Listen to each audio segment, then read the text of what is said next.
Assalamualaikum warahmatullahi wabarakatuh. Topik 6. Penyesuaian pembelajaran dengan kebutuhan dan karakteristik murid SD paket A oleh Nurlaila Ginting, UPT SDN 060830. Memahami murid. Dikemukakan oleh Tomlinson, pembelajaran berdiferensiasi adalah bentuk proses pembelajaran di kelas disesuaikan dengan keragaman kebutuhan belajar setiap peserta didik atau siswa. Ada 3 strategi yang dapat guru pintar terapkan di kelas, yaitu 1. Diferensiasi konten. Kebutuhan belajar siswa yang meliputi kesiapan belajar siswa, minat siswa, dan profil belajar siswa. 2. Diferensiasi proses. Diferensiasi proses setidaknya harus memuat apa yang akan siswa pahami, materi apa yang akan dipelajari siswa, bantuan seperti apa yang akan guru berikan, siapa yang membutuhkan bantuan, dan berapa banyak bantuan yang akan guru berikan. 3. Diferensiasi produk. Diferensiasi produk ini merupakan tagihan apa yang harus dikerjakan oleh siswa dan harus ditunjukkan atau dikumpulkan. Pemetaan murid. Merencanakan strategi yang jitu supaya hasil yang dihasilkan juga akurat.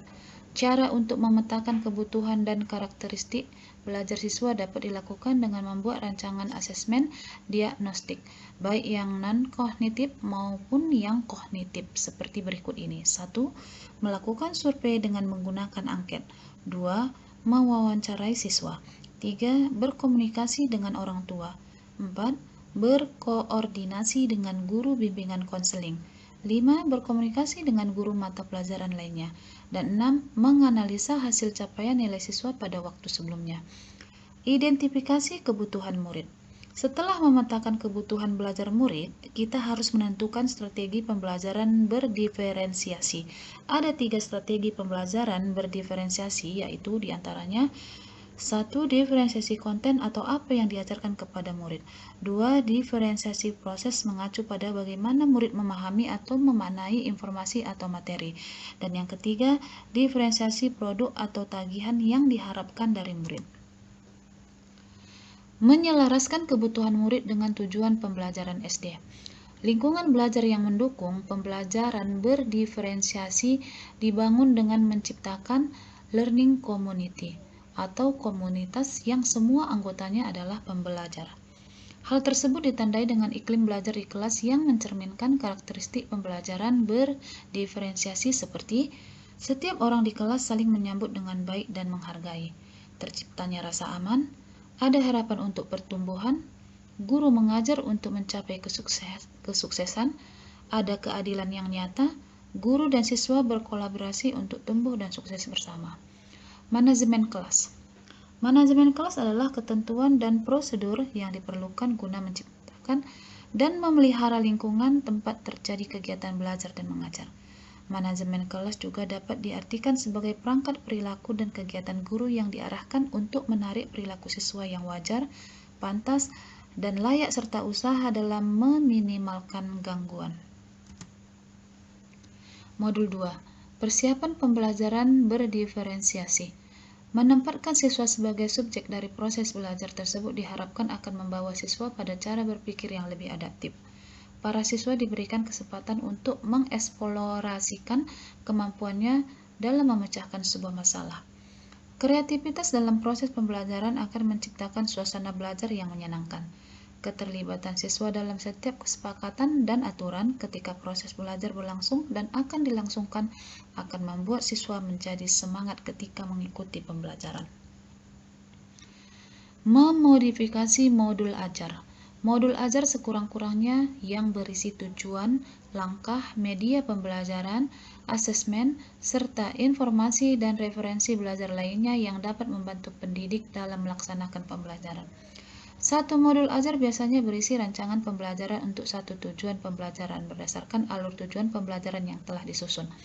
Modul ajar dalam kurikulum Merdeka ditujukan untuk membantu pendidik mengajar secara lebih fleksibel dan kontekstual, tidak selalu menggunakan buku teks pelajaran.